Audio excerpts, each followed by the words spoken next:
Welcome to another episode of the RAG podcast. And for those of you who don't know, the RAG stands for Recruitment Agency Growth. Since early 2019, I've been interviewing the most successful and innovative recruitment owners to learn how they rose to the top of their game. In season 7, I'm going to be having raw, authentic, and insightful conversations with agency owners, entrepreneurs, leaders, people across the industry. And I want to be learning about their ambitions, what's happening behind the scenes in their agencies today, and their plans to navigate difficult market conditions. I'll be bringing you the latest and greatest recruitment stories every single week on Wednesdays at noon across multiple platforms. Stay tuned. Hello and welcome back to another episode of the RAG podcast. On this week's show, I was joined by Louise Campbell. Louise is the global leader for learning and development at Robert Walters. Everyone in our sector typically knows Robert Walters with over 4,000 employees globally. Louise, headquartered in or based in Ireland, was the MD of Robert Walters' Irish business. And as a female leader, she spent 20 years at the helm of the Irish business. She then reinvented herself to become the global lead for L&D across such a large business. In this episode, I loved understanding Louise's mindset. Now, I've worked personally with Robert Walters for 3 years. We've just signed with him another year, and we're working with over 500 of Robert Walters' consultants on their personal brand. Louise has been instrumental in both bringing us on board, but also working with us to ensure that it's delivered well across the organization. L&D is something that's underinvested in and not very well managed in recruitment organizations globally.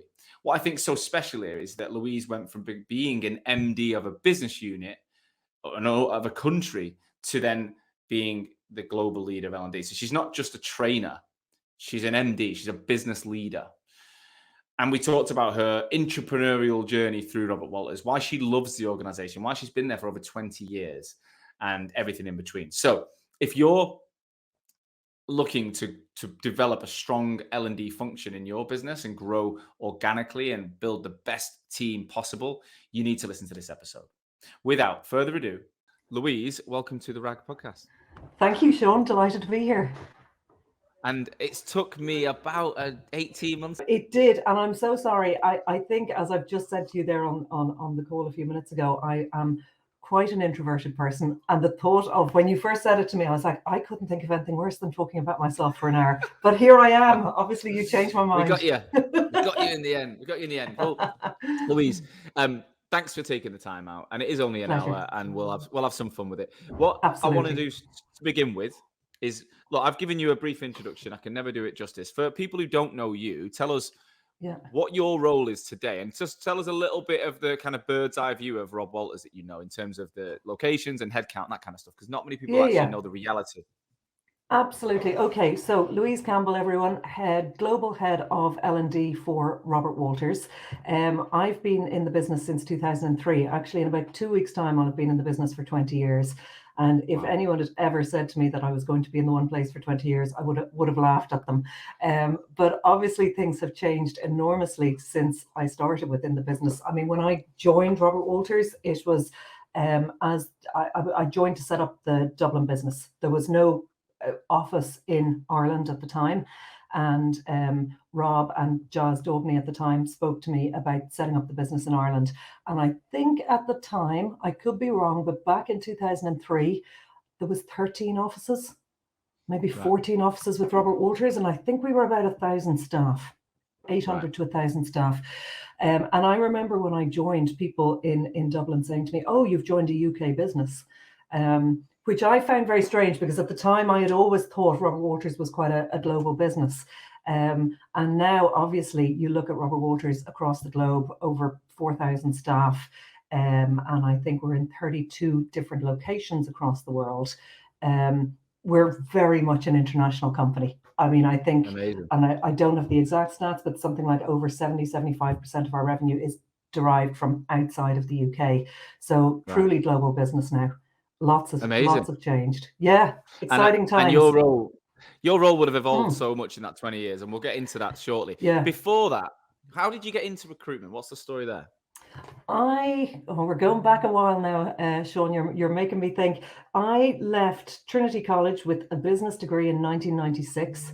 And pretty much like every other Irish person I know, I knew at the time, got on a plane and went to Australia. It was the done thing. Everybody just said, right, after uni, go to Australia, spend a year, live in Bondi, which of course I did, tick that box. I passed through Bali on the way, and I had far too good a time and arrived in Sydney with pretty much no money. So I said to myself, I've got to get a job really, really quickly. And somebody had said to me, go and register with a recruitment agency. They'll help you find a job. And believe it or not, at the time, that was a pretty new concept, because I don't think recruitment in Dublin at the time, look, they would have had agencies. I probably wasn't aware of them.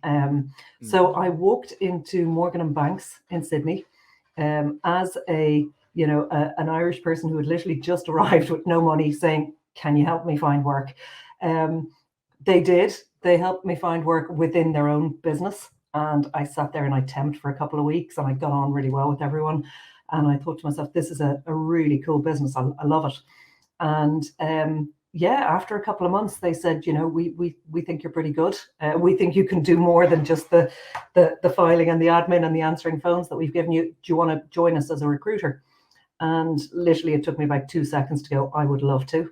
They sponsored me, and I stayed there for 2 years working as a temp finance recruiter, building out a kind of a media telcos .com desk at the time, which basically, Sean, involved getting every Irish person I knew in Sydney and saying to them, do you want a temp job?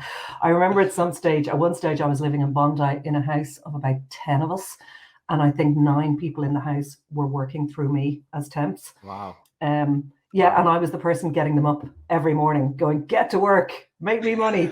I was like their pimp for a while out there, and I just loved it. That is so similar to my story. That is so similar. So I went to uni and became a teacher, but I only did about 2.5 to 3 years of teaching, and then we were always going to go traveling, me and my business partner, and we were going to Australia, right? We did 6 months in Asia before Australia. So we got there. Brilliant. And it was we're deep in the overdraft now.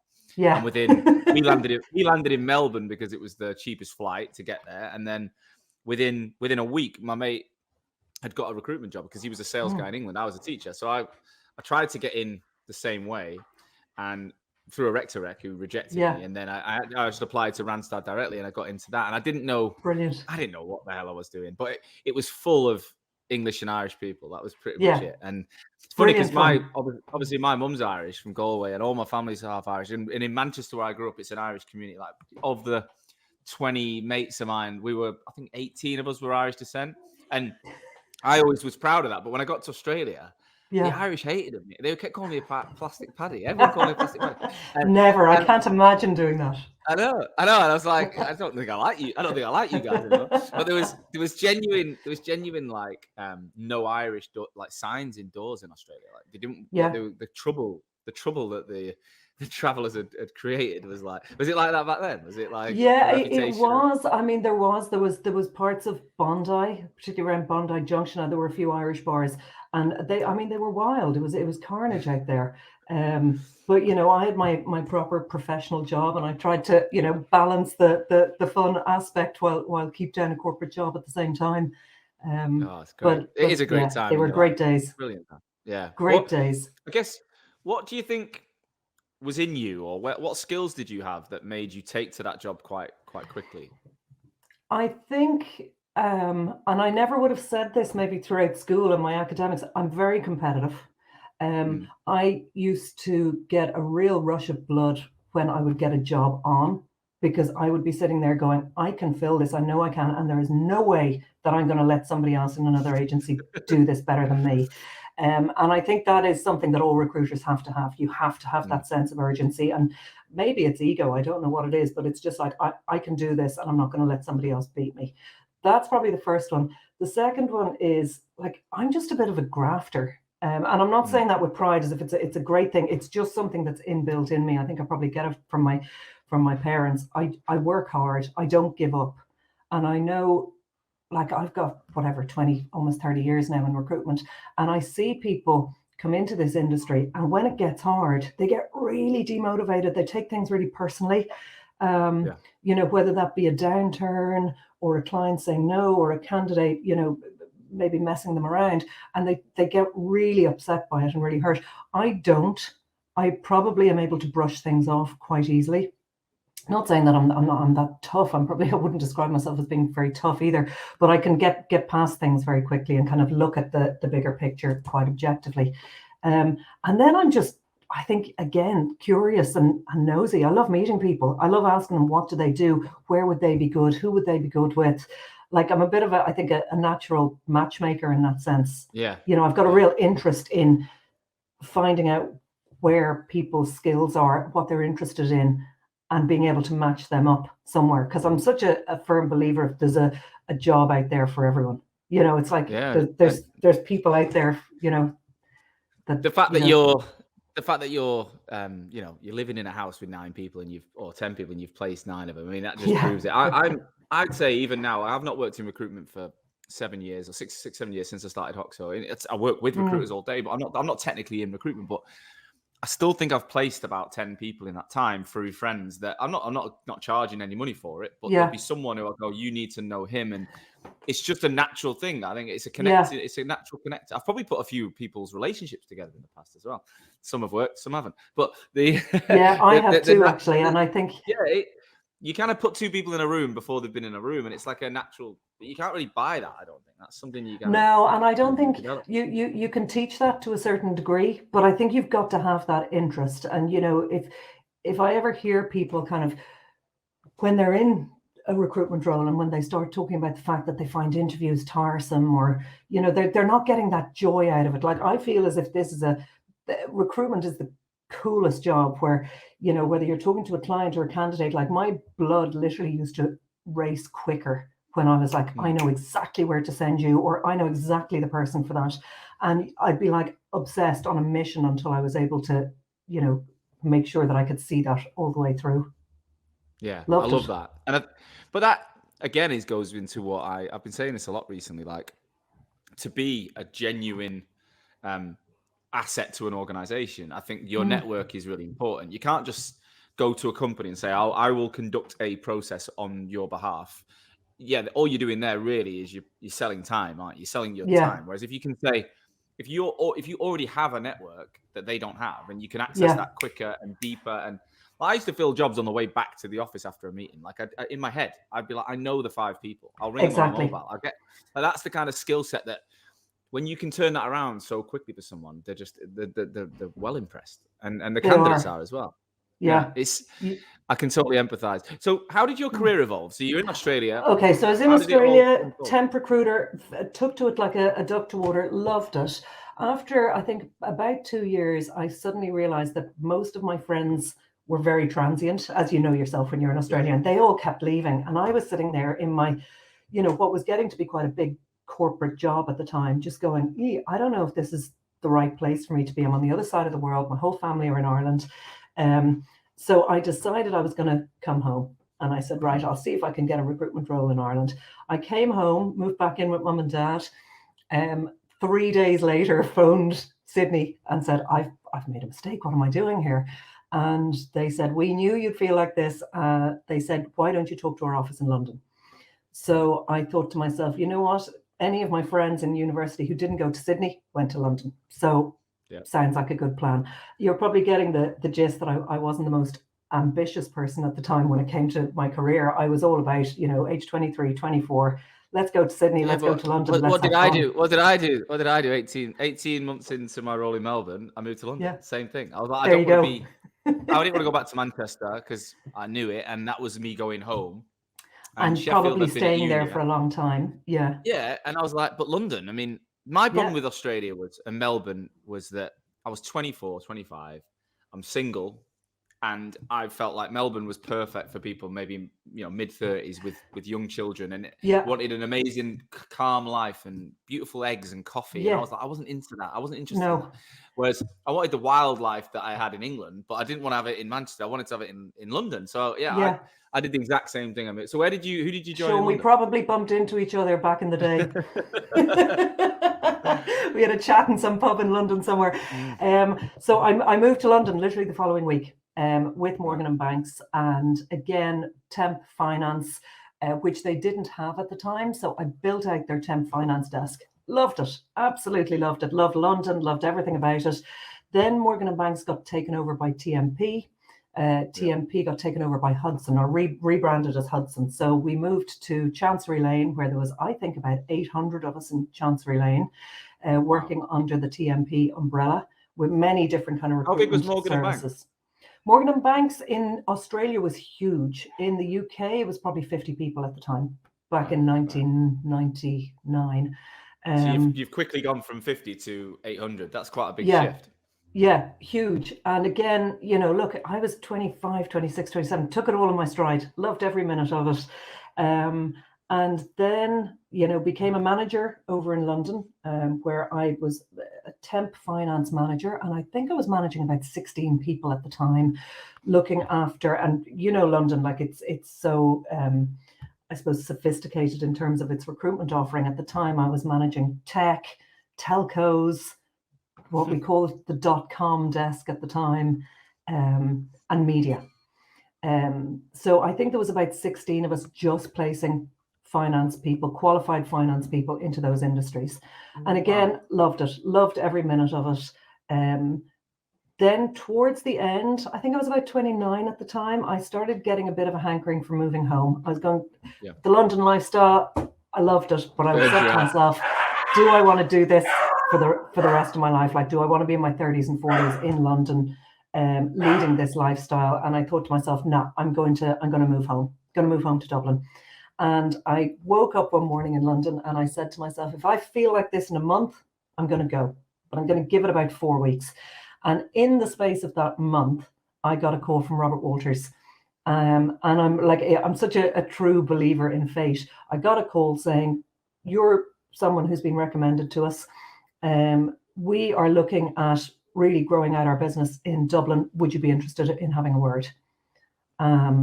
Met Rob at the time, met Giles and Alan, our CFO, sat with them, and I think about an hour later just said, yeah, so when can I start? How did that referral happen? There was a referral from a guy who was working in Robert Walters, who used to work in Hudson, and he had moved to Robert Walters, and I think he kind of randomly went, they obviously said internally, we're looking for someone, to run the Irish business. And he was like, I know somebody from Ireland, give her a call. It was probably as simple as that. Yeah. And what were the triggers then in your life at that age? Because it was very similar for me again. And I left London at 34 in the pandemic. Yeah. And I mean, I'd had a breakup with my ex, and there was a lot of reasons, but really I'd got even before that, I was starting to get to a point where I wasn't really, wanting the London lifestyle as much. I was, starting to work from home, and you wanting to have a family. And what was it like for you then? What was listen, it was probably exactly the same, Sean. I was 29, a bit younger, but I thought to myself, the lifestyle in London for me, I couldn't see it as being something long term. And I was thinking to myself, if I want to meet somebody, if I want to have a family, settle down, all those things, I said, I don't think I want to do it in London. It's a brilliant, fun place, but this isn't my home. And I know it wasn't. Now, saying that, I met my husband the week before I left London. So my timing was really bad in that respect. I was mentally out the door, I bought a house with two of my friends in London, and one of the guys who I worked with turned around and said, why don't you come out for a few drinks tonight? My cousin's going to be there. You might really like him. And I remember sitting there going, Paul, don't, you've seen my up and down disastrous love life in London for the past 5 years. Don't try and set me up with somebody now. I'm going home next Monday. And sure enough, went out, met his cousin, who is now my husband of the last 16 years. Is he Irish or English? Or he is Scottish, was living in Twickenham.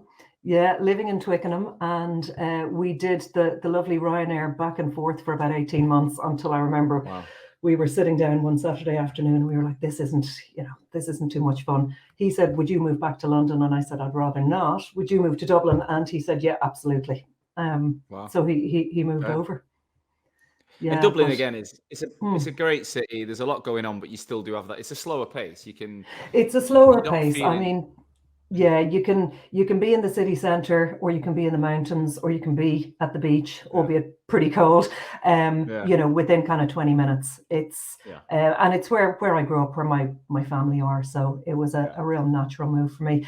And Dublin at the time, I don't know whether you remember 2003, Celtic Tiger. Everything was starting to grow. We were getting all these US Tech investments coming investment. in, tech investment, financial services. We were the back office center of all kind of funds businesses globally. So it was an amazing time to move back in terms of recruitment and setting up a business. Are you spending hours on LinkedIn and cold outreach and want more business coming to you over your competition? Well, if you're the founder or leader of a recruitment agency, here's what we can do for you. At Hoxo, we'll give you the training, support, and resources to take you from what I call an offline recruiter, reliant on posting jobs and sending in mails to open up new customers, ultimately looking like every other recruiter on LinkedIn, to being an online recruiter, being seen by over 25,000 relevant people, driving a 200% minimum increase in engagement on your profile, and seeing daily lead lists from LinkedIn that you can follow up with in 6 weeks' time. And if you don't perform, you don't pay. Now, why can we make such a bold, results-driven promise like this? Well, it's simple. There's two reasons. Firstly, whilst I've been building the RAG podcast, we've actually done what we say we'll do for our clients. In less than 2 years, we actually built a business generating from 0 to over 1 million views per month on LinkedIn, leading to multi-million-pound revenues with a sales team of me plus 2 people, without making a single outbound cold call. Second is our track record. Not only have we done it ourselves, but we've helped over 350 agencies and over 4,000 consultants do it as well. It all in the last 3 years. Now, if that sounds of interest to you, click the link associated to this episode and we can book a call and tell you how we can help. Right, let's get back to the show. So ultimately, you're touching 30, you're going back to Ireland, and Robert Walters contacted you. So you're going out there. Is it just you? Are you you're basically an entrepreneur within a business? You're going out there to open up an office. Going up to open up an office. Now there were 2 or 3 people on the ground, but there was no real structure to the business. So it was essentially a startup. And at the time, I remember thinking to myself, I don't know if I'm good enough for a startup. Like, I've always worked in a corporate, and not that I ever had anything handed to me, but there was a structure there. And I remember at the time thinking, this is a real risk. It could either go really well or it could fall flat in its face. Maybe I'm not the type of person who's going to enjoy the whole, starting up a business. But it really did appeal to me and terrify me at the same time. And then when I went, when I kind of got myself into the role, and I realized, oh, I'm loving this. I am loving this. Like, to have that, I think, autonomy, which was a huge thing for me, because where I was quite structured over in Chancery Lane with Hudson. Great business at the time, great fun. But there's a certain amount of things you can do, and then you get offered an opportunity to go and pretty much set up your own business under the umbrella of it being a Robert Walters office. Terrifying, but really exciting at the same time. And I think the first year when I moved home was, I was working so hard, but I don't know, did I get lucky? I hired some amazing people, and I'm sure everybody says that to you. The secret of getting a successful business is hiring the people that are going to be around you. There were some amazing recruiters in the Irish market at the time. There was no startup really recruitment businesses coming through. Like, there was, if you look at Robert Walters, we didn't have a Michael Page in Ireland. So the majority of the recruitment businesses in Ireland at the time were Irish owned, owner managed, small recruitment businesses. Now, some of them were doing incredibly well, but there was quite a lure and an appeal to joining what was an international business, which was only going to grow and grow and grow. So I was able to bring people on board. They were able to go over to London, and meet a really big office over there. We were putting people on planes, sending them off to Australia to interview accountants, doing roadshows, bringing them back to Dublin. And we were doing some really entrepreneurial things in the market that were new and fresh and exciting, and people weren't doing. And the So were you office recruiting grew. yourself? Were you on the tools for that year? Or? Did I recruit myself? I didn't actually. And I had every intention of doing so and I wanted to. But probably like so many people who grow a business and grow it quickly, you get into that whole spiral of hiring people, training people. I would go out and talk to clients, but I didn't fill jobs myself. No. So what do you think needs to be? That's a really good place to focus, right? So it's effectively a startup business. Yeah, you've got the backing of Yeah, you're not worried about the money necessarily, and if they're telling you can hire 20 people or 5, you can do it, yeah, but you still need to get these people up and performing like anywhere, and you didn't have a yeah. network in the Irish market. So what do you think needs to be there for someone to enter a market or just start the business and not be the person who's the complete rainmaker, which is the common problem. Most recruitment firms Yeah, start, the owner is the main salesperson, and as a result, they never grow because it's all about them, it's all about you know them. no one's as good as them. So how do you build a business where it's actually not about you? I Yeah, don't even know how to do it's that. a really good question. I think, again, Sean, I was really the first year I said to myself, if I do one thing right, the only thing I want to do right is hire the next level of people underneath me. And what I typically did, and some of those people I'm still working with today, and pretty much all of those people are still close friends of mine now. They were people who were, and again, they were working maybe in small Irish-owned businesses where the potential for growth was quite limited. And I was quite strategic in that I didn't go and try and headhunt the directors of those businesses. I would headhunt the level below them, who were probably, I felt, being capped in their career because they were working in a small Irish, owner managed business. They didn't have a career trajectory like the one that we could offer them. So I went out and got kind of people who maybe were at manager, senior manager level who were being held back. And I specifically went for those people. So I could say to them, come join this business. You'll have autonomy. You'll grow legal. You'll grow compliance. You'll grow finance. And that's what they wanted. They were sitting in their own businesses going, I'm not going to get to the next step because that guy's going to be sitting in that job for the next 10 years. Yeah.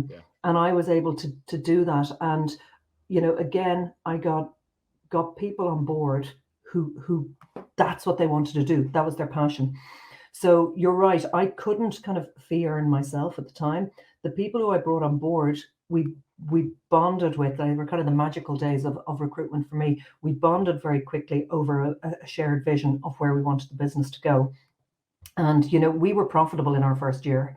By year 3, we were blowing all of our targets out of the water, and we grew to about 50, 56, 55, 56 people from 2003 to end of 2003 to 2007. Wow. That's Which rapid. was, yeah, it was rapid. And when you consider the size of the Dublin market, it was big. Then obviously Were you going 2007.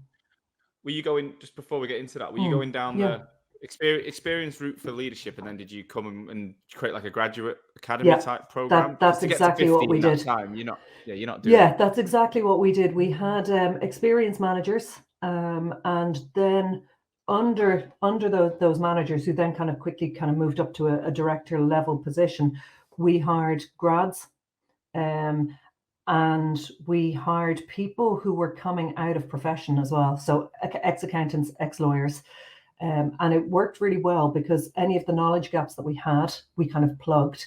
And we had such momentum going on that creating a kind of a graduate program or an intake, should I say, even if it was only 3, 4, 5 grads, became relatively easy for us to do because then you'd have an experienced crew in there and we could almost share the training, share the development opportunities amongst us, rather than, I think what can be really difficult for managers in recruitment is taking on new people and being the sole person responsible for training Yeah, them up. It's really yeah. tough, So you know. did you have the kind of central L&D function at the time from London or whatever, or were you trying to do No, that we, yourself? we we didn't. We did it ourselves. We did it Right. ourselves. It was very much kind of part of not only a manager, a consultant's role. It's like that whole philosophy I always was really strong on was kind of paying it forward. Anything that you learn when you come into a business like this, because I always think, you join Robert Walters, and even in Dublin, and it was a startup, we were still getting a huge amount of business from our colleagues in London who were saying, recruiting for the big banks, who were suddenly delighted we had a business in Dublin. So we were getting past huge business, lots of candidates. And it was always my mentality of, you come into this business, you get handed so many opportunities. It's your responsibility and almost like your moral duty to pay that forward and to train in the next generation of people who are coming in under you. And that worked really well. So what you got to was 50-ish people. How would you describe your job at that time? Well, my job title was Managing Director Ireland. So I was out meeting clients. I was then looking after maybe 4 or 5 managers or directors. I think we had about 2 directors in the business at the time. It was always about growth. For me, what used to keep me awake was, yes, we were a really successful business, but we didn't have a tech division at the time. We were really successful, but why don't we have an office in Cork? So, I think the Robert Walters strategy has always been geographic expansion and discipline diversification. So, build out your office. And at the time, it was a no-brainer for us to build it out through finance, banking, legal, because that was our core business in London at the time. And, the kickback that we were getting from our London colleagues was huge. Tech was one of those things that, it eluded me for a long time. And, it was one of those things I didn't get right. But my job was certainly to build out the business to be bigger than it was. And then you came into the 2007, 2008 Lehman Brothers crash. Yeah. How did that affect you guys personally? Massively. I mean, I remember, Sean, that our revenue was halved from I think November to January that year. It halved. Our monthly revenue just literally, it stopped. Everything dried up, because in Ireland at the time, we not only had the global financial crisis, we had the property crash as well. So everything was falling in on top of us. We had to make people redundant. We cut back. But I'll never forget, actually, Rob himself flew over to Dublin, because at the time, so many of my colleagues in other recruitment businesses were getting a phone call saying, take your coat off the back of your chair, leave your keys on the desk, and out you go. And it was a terrifying time to work in recruitment in Ireland.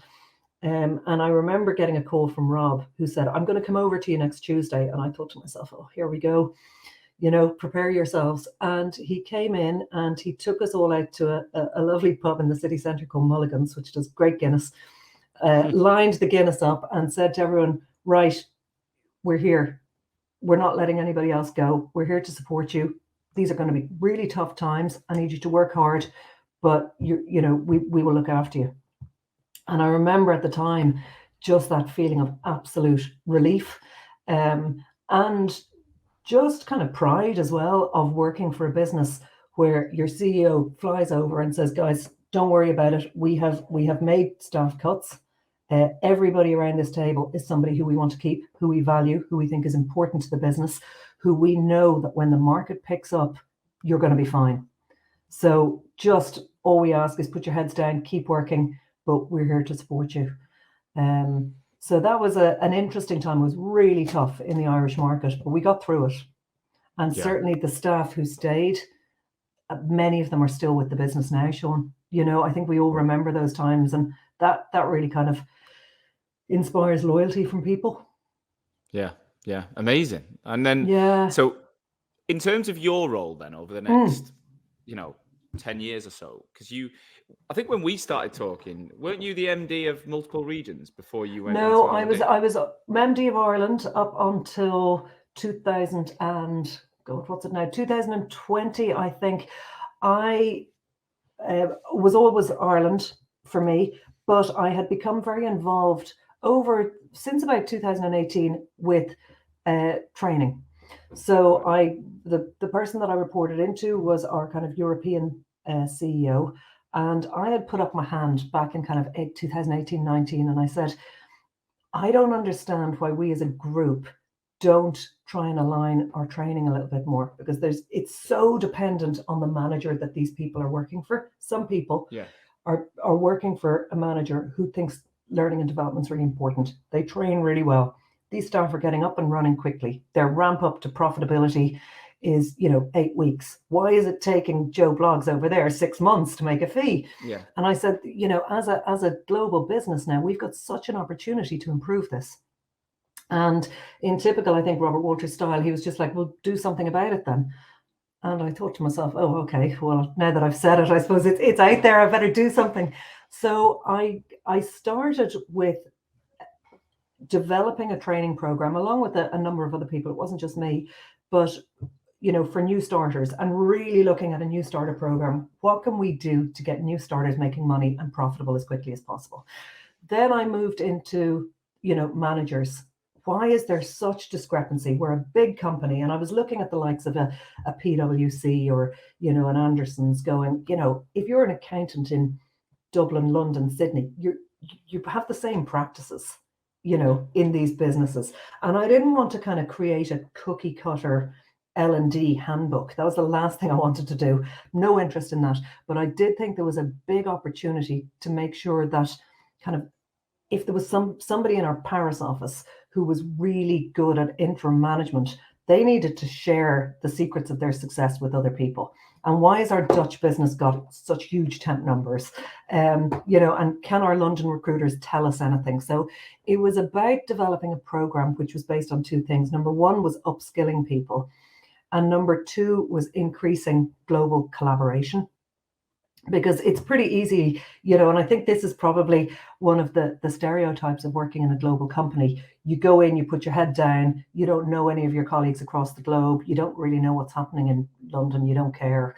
No. I don't know who runs the Paris office, and I just thought we weren't like that. We already had a huge amount of collaboration between our offices, but I just thought there was a real opportunity to make that bigger and stronger. So I started working on kind of training across Europe alongside my day job. MD. Yeah, wow. It was. And you know what? I think, look, when I look back now, I think being in any job for the length of time that I was in that MD role for, which was, 18 years, I probably should have looked at doing other things and put my hand up. You get comfortable in a role. And literally, I was like, okay, global financial crisis, property crash, we rebuild. So we rebuilt. And then I was like, COVID, okay, I know exactly what to do. Let's and you get to a point where you're going, okay, I can do something else. I knew how to run a small business. And did you have the people underneath you that were pitching for the next gig? Absolutely. And I was acutely aware of the fact that my successor was being very patiently sitting in the wings. And I was going, well, where do I go? Like, what do I do? I need to do something else. So that's what I did. And my successor, Suzanne Feeney, is fantastic and is doing a wonderful job of running the business now. I remember Toby, my CEO, saying to me, is there any kind of downside? Are people, is there any fallout of you moving on? And I remember saying, there's none, Toby. And I said, I don't know how I feel about that. I said, I'd kind of like somebody to pick up the phone and go, we miss you, come back. Nobody has. So he said, he persuaded me that was a good sign. So I think so. But the ego inside of me would also want a call. I'd want a banner. Exactly. I'd want tears. I'd want the whole thing. So the two things I want to do here. I want to explore the role of what you've gone into and that shift. But that initial plan, you said I didn't want to make a handbook, which is kind of, I'm trying to think, well, what did you do then? So like, if people are listening, they're probably going, well, what did you do? So could you break it down and give us a bit more detail on what changes did you make? How was it rolled out? What did you actually do? Listen, it's still a work in progress now. As I realized, I think 2 years ago, I think when I got approached by Indy, who is our global head of HR, chief people, she said to me, you've got to make a decision. You either are the MD of Ireland or there's this really big learning and development role. And at the time, I didn't really understand the potential within L&D. And I thought to myself, that's a bit of a strange move. I said, moving from an MD to what, L&D? And again, I think, you think to yourself, what are people going to think? Does that look like I'm taking a back step? Does it look like I'm taking the easy route now? And I went for it anyway, and I realized very quickly that it certainly isn't the easy route when you're looking at developing an L&D program on a global scale. I think we started, Sean, with EMEAA, so Europe, Middle East, Africa, Americas. And I really just went through the timeline. So my role now is focused on ensuring that every new starter in the business has everything that they need to succeed up until they reach kind of a senior management level. Then we've got a talent development team internally who work with kind of our senior leaders. So my role is very much learning and development. So we looked at, firstly, I think, what we had out there already. So when I said to you, we didn't have an L&D function, we didn't have a centralized function, but we had really, really good L&D people kind of dotted across the globe. And we had some really good L&D collateral from people who, just felt passionate about L&D and wanted to train up their teams. So I think the first year for me was looking at what do we have internally and what is best practice. So if I'm a new starter in this business, how do I want, to come in to Robert Walters? What do I need to learn? What is important? What are the non-negotiables? And then what's the key messaging from our leadership teams that I want to try and get into this? Because it's not just about the skills, it's about the behaviors. What do we want a Robert Walters consultant to be like? What's expected of them? When we talk about teamwork, what do we really mean?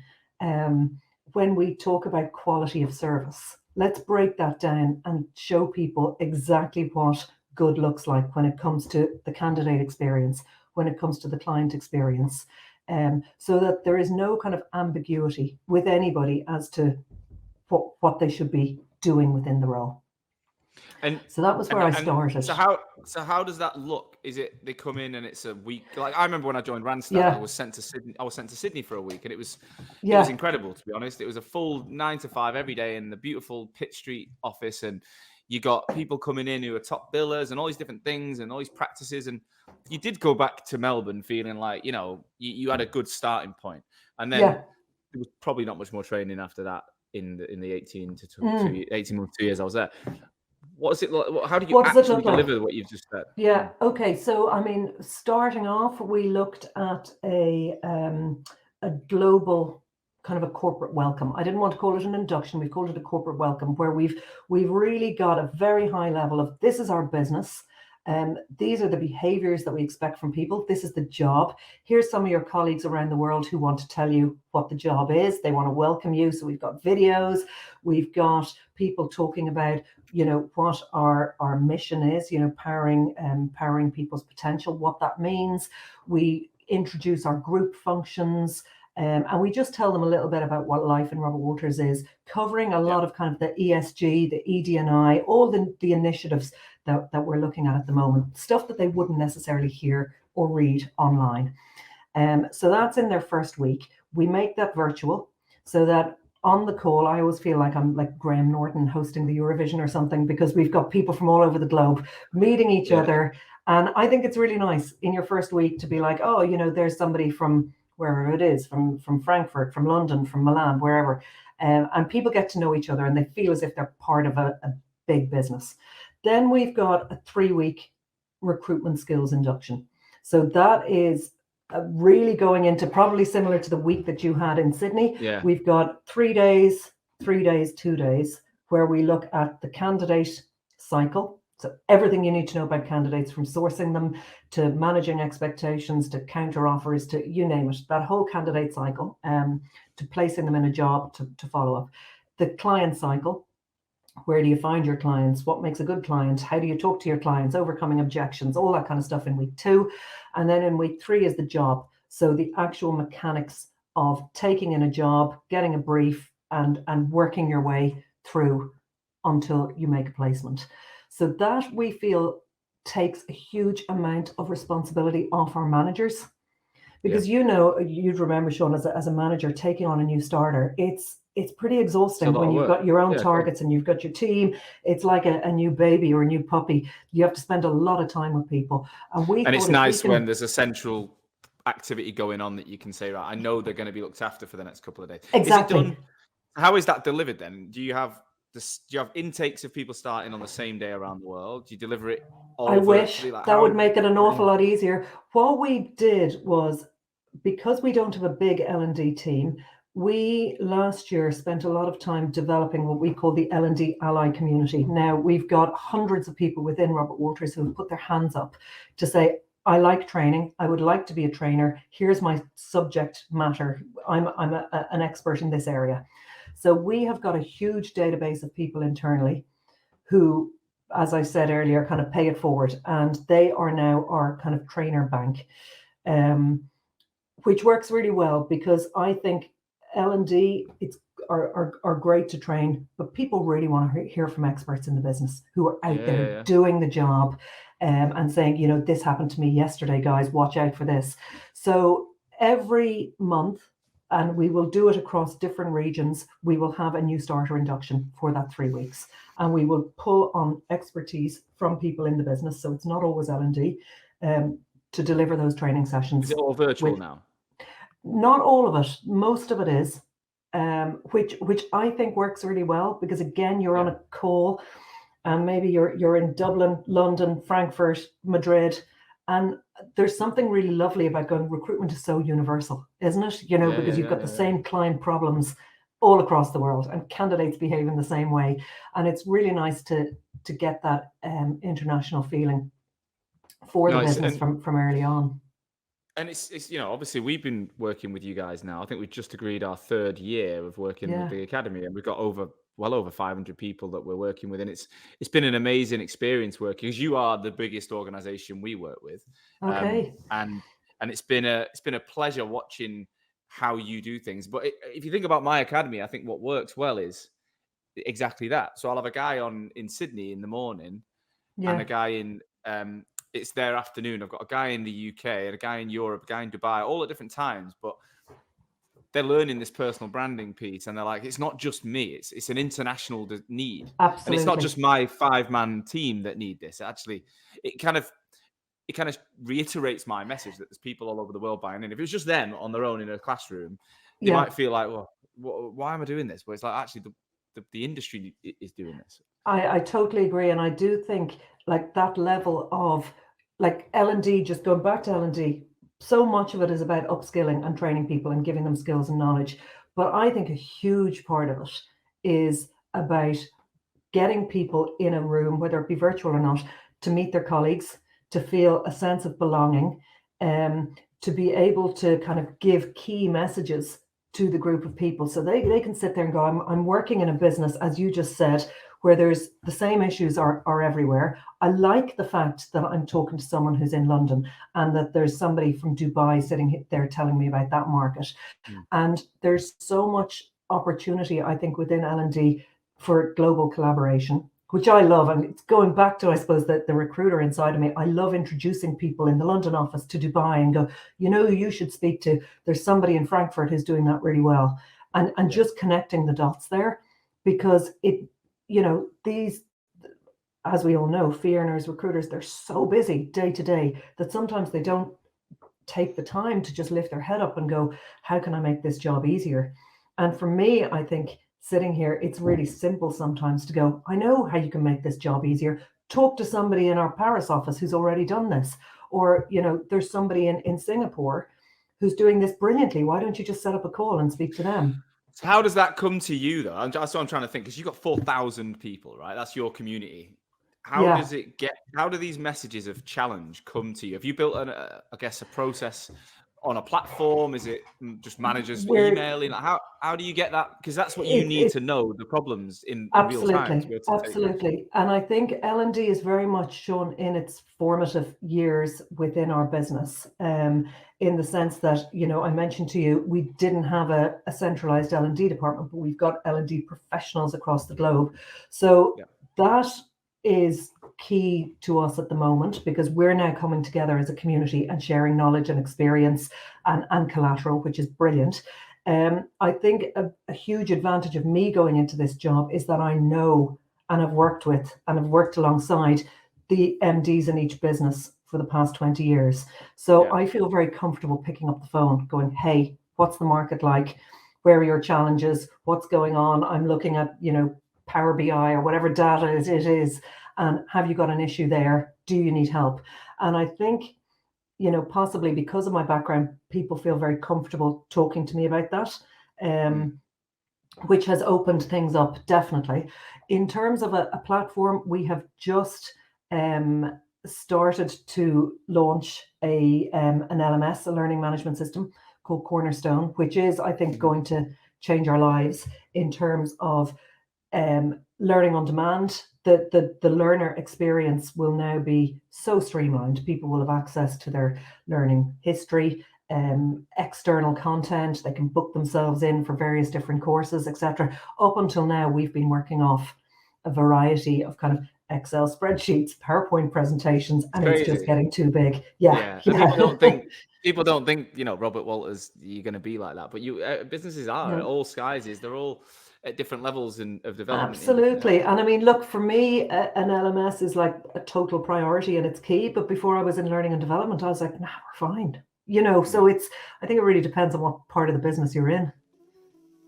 A message from our sponsor, Vincere, to announce their portal access.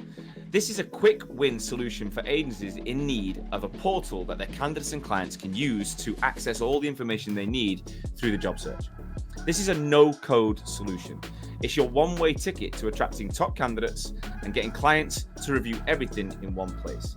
So you can easily set up candidate and client and job portals within your Vincere account, and you can configure it so it looks just like your recruitment agency brand and it feels like you've developed it yourself. In there, you can publish jobs, so they go straight out onto your website with one click, and you can offer candidates a place to look at those jobs and search for the next role.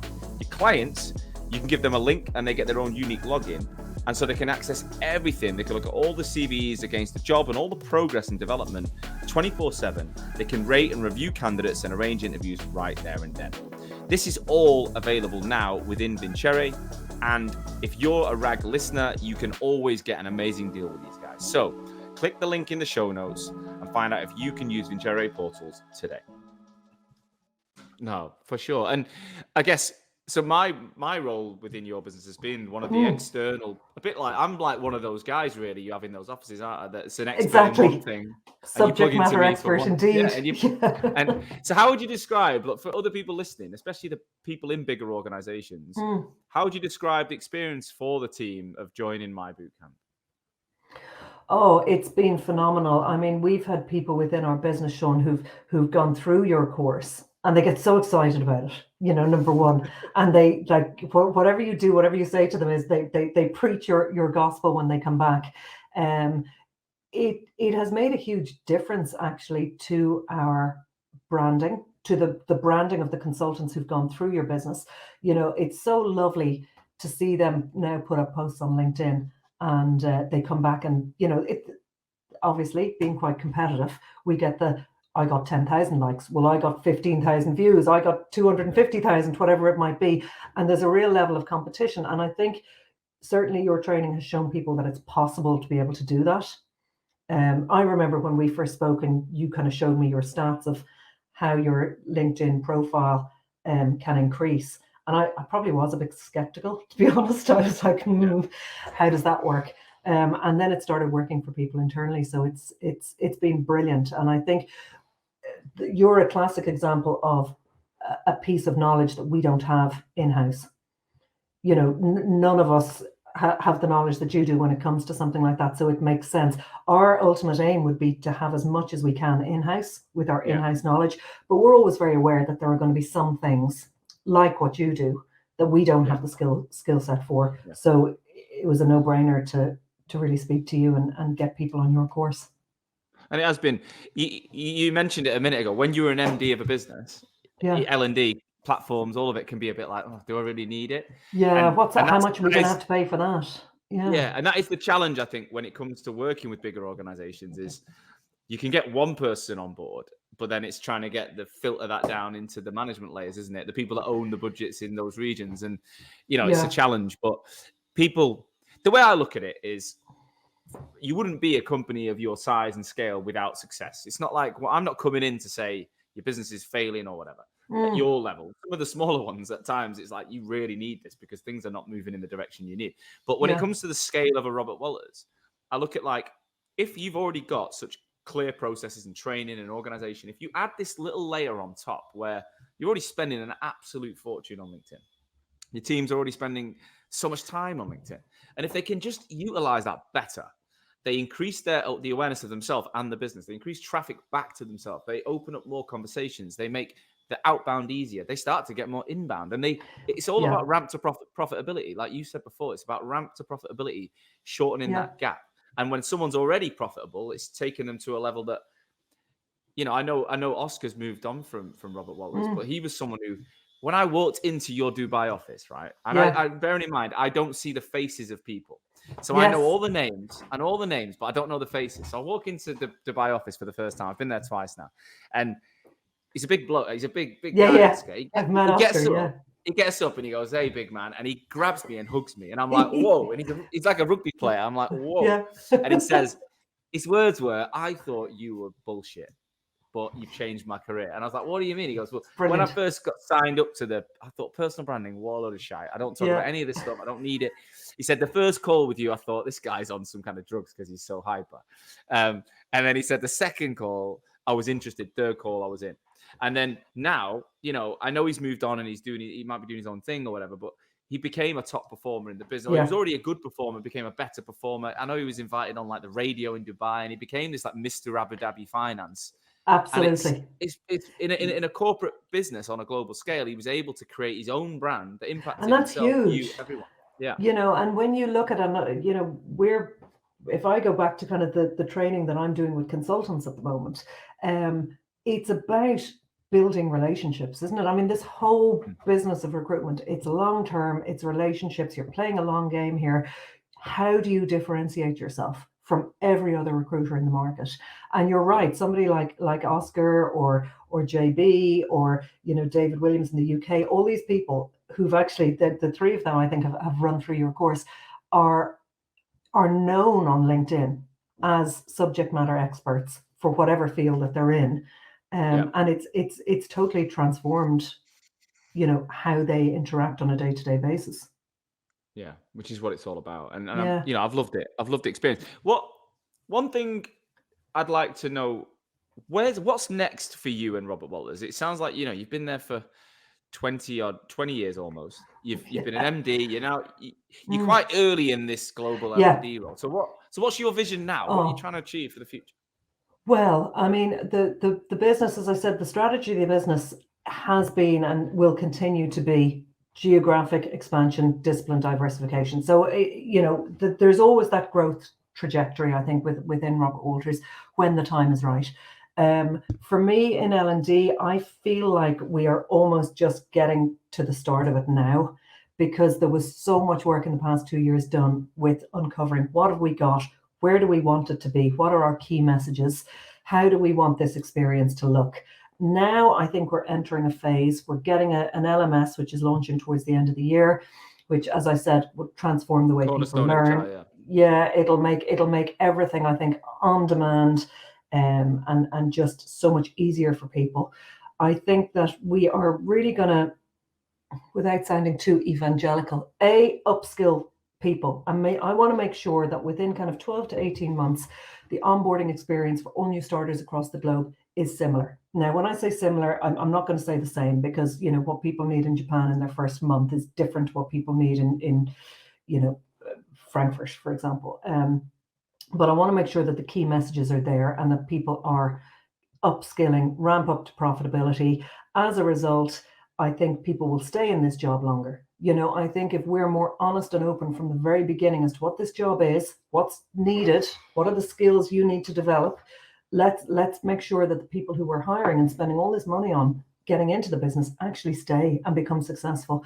I know, Sean, I don't know if you ever felt this way. I hated it when people left our business. And in the back of my head, I was going, I don't think I gave them everything I could have to make them successful. It would really keep me awake at night. I was going, that's not good, because if someone's going to leave, fine, but let's make sure that they have everything possible to make sure that they're okay. So that's number one, onboarding experience.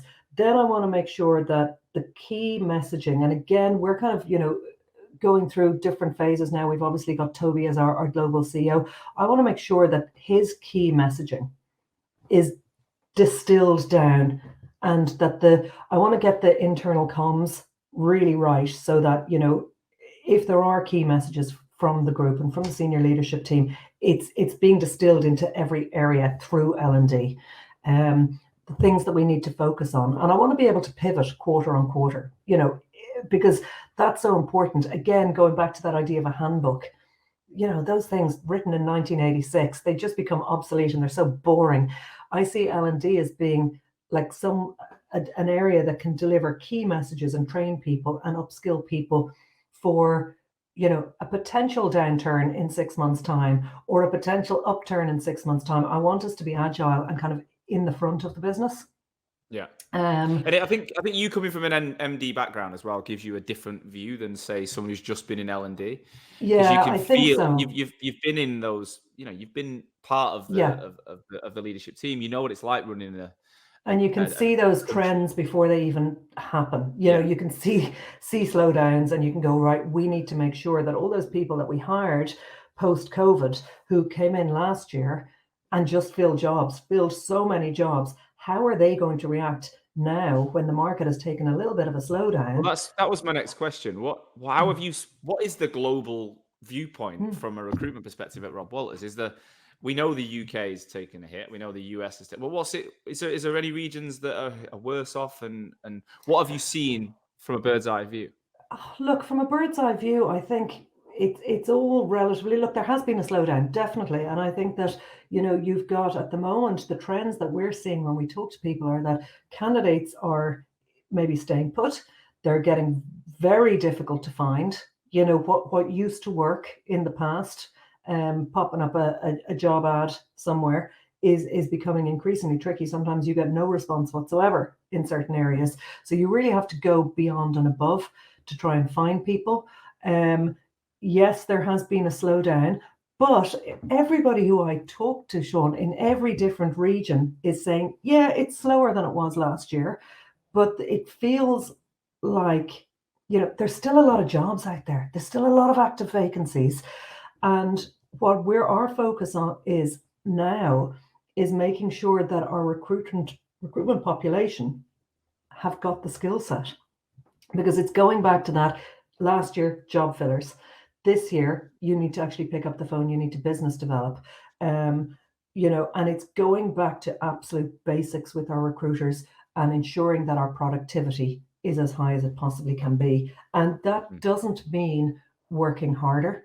It's looking at things like, we ran a webinar yesterday about how to business develop without ever having to cold call, and it's about doing things like the candidate interview, getting the proper leads, following up on them. When you're reviewing candidates as a team, getting that market information, looking after your fudge list, going back to the days when referrals were a huge percentage of your candidate population. And I think in the past couple of years, people have gotten not lazy, but people have relied on other sources, LinkedIn being one, or your job boards to generate your candidates. But there's huge power in that, maybe call me a bit old school, but that, referral network of having the confidence to pick up the phone and say, who do you know?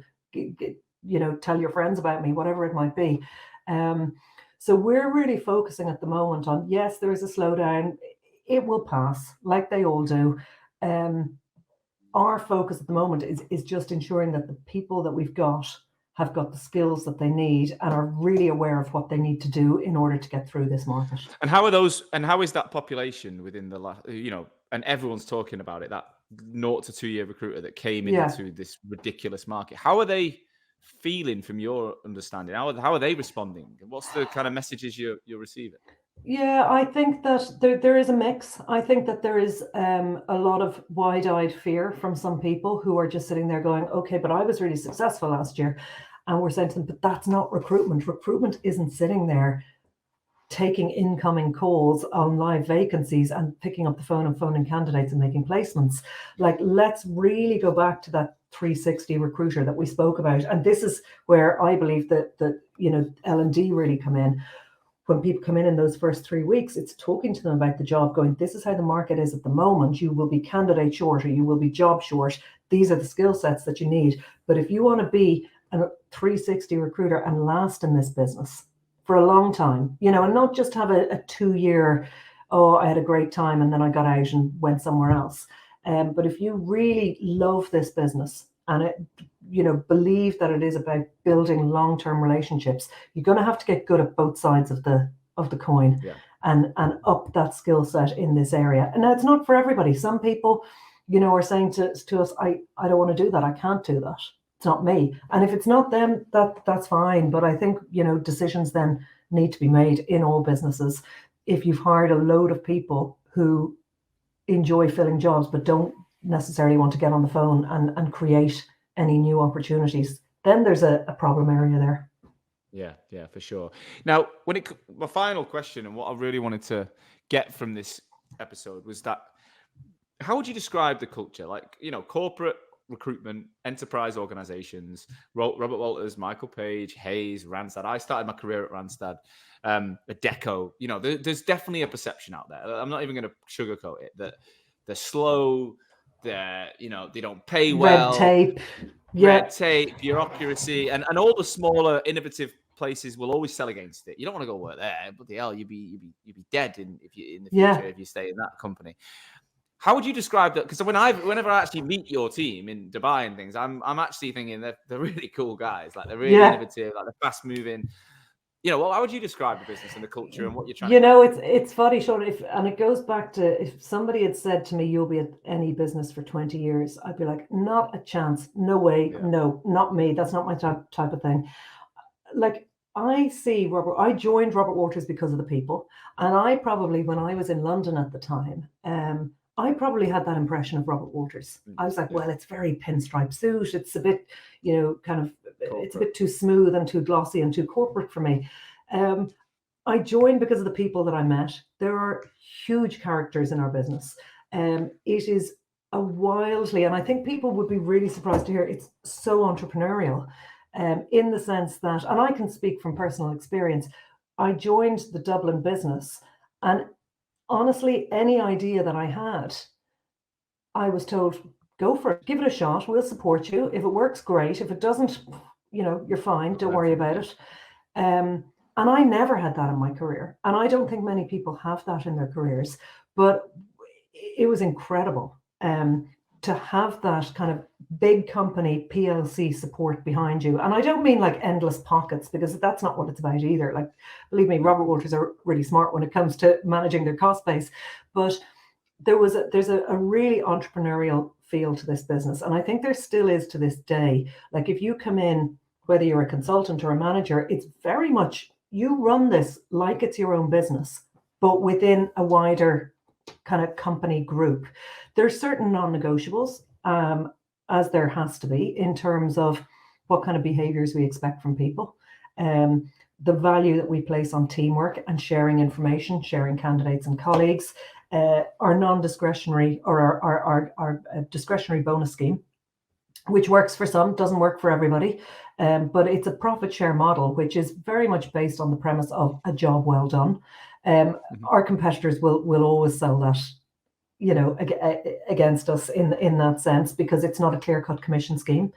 I've worked in it for 20 years, so I'd be a bit of a fool to sit here and say it doesn't work. It has worked for me. I see the value and the merit in it, and I think that it is really refreshing to be able to say to our candidates and clients that we don't get a cut of commission by placing the wrong person in the wrong job.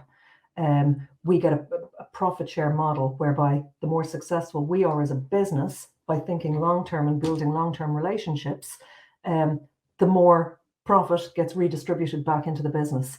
I like that. It works for me. As I said, doesn't work for everyone. But in terms of the culture of the business now, obviously we've got a new CEO, Toby. There is an exciting future, I think, ahead for Robert Walters. I would still describe us not as a particularly corporate business. I'm not a particularly corporate person. I don't kind of buy into that whole greasy pole, working your way up through a corporate ladder. And I think most people in the business don't. Like, as you said, you went to Dubai and you were like, there's a really cool group of people over there. Pretty much all of the offices that I walk into, there is a Robert Walters feel. Now, as in the How do you office is describe kind that? of, I would say, God, what would I wouldn't say it's that young. Certainly not after 20 years of me being here. I'd probably be, at the older end of it. But I would say that it is really friendly, really open, very social. In recent years, I think if you want to have that social life, great. If you don't, that's okay too. I think, long gone are the days in any recruitment business of you have to go out on the Friday night and sit in the pub till 2 in the morning. So that's gone. But I think it's really creative and entrepreneurial, and exciting. I don't listen to many people come into this business and give out about the culture. Like, we've just run an engagement survey globally through a platform called Glint. And when we look at one of our top strengths, it's how people define the culture internally. They love it. And, That's good. I know a lot of people will talk about the culture in Robert Walters. People outside of it will always question it, but nobody leaves our business because of the culture. I love that. What about the final thing that's running through my mind is this kind of back to the office piece. I mean, we've talked about remote working to death over the pandemic, but the reality is it's shifting, and there's a lot of companies now wanting their people in more and more. And like, you're obviously working remotely today. Yeah. How are you guys approaching that? I think our kind of work from home or our agile policies differ from office to office. I do think that there is, in recent months, more of a surge of people coming back into the office. I think that from speaking to a lot of managers, there's a lot of challenges, particularly with that generation or that cohort of people that have been hired post-COVID. They need to be in an office. They need to be listening to people. I learned in recruitment from listening to good people in the office, going, that sounds really good. I'll take that on board. So I think there is a pull back to the office. It's probably more successful in some areas than others. And I think it's all about finding that balance, isn't it? I think that if you look at the way, again, I'm not saying this happened at Robert Walters, but from my industry viewpoint, the pandemic was an interesting time because obviously we were forced to work from home, and then obviously furlough was used and some redundancies were made, and people trimmed down to their best people.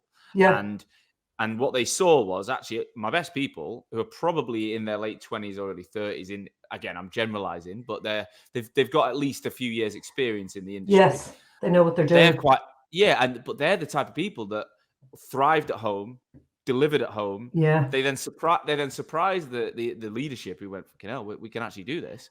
Yeah. Then there was all these businesses going, all right, well, we're going to do whatever you want. But then as the market picked up, we then hired a lot of young people who were, I say young in the industry, regardless of age, who, because the market's booming, whether they're at home or not, were performing because all they were doing was filling jobs. Correct. And now the market's got tough. The biggest problem is getting the people back when you've got the same community that performed really well at home at the start of the pandemic. They're the ones I'm worried about, because do they want to come back? They're the people that are going to, I think, launch their own companies and do their own things, because they might be so used now to working from home 4 days a week. And the company needs them back because it needs them for this younger generation. Absolutely. And if they get rid of that layer of knowledge, they're in trouble. Like, that is a real world problem in our industry. Yeah, it is. And it's everywhere at the moment. And you see those people who have, hit their targets, made their money by working from home, going, I don't really want to come into the office 4 days a week now. No. You definitely have that. But then you have the younger generation, and they need those people. They need those. It's really about, I think, and I'm talking to a lot of managers about this at the moment, Sean, and how they deliver that communication, because you can't just walk into an office and say, right, everyone back 5 days.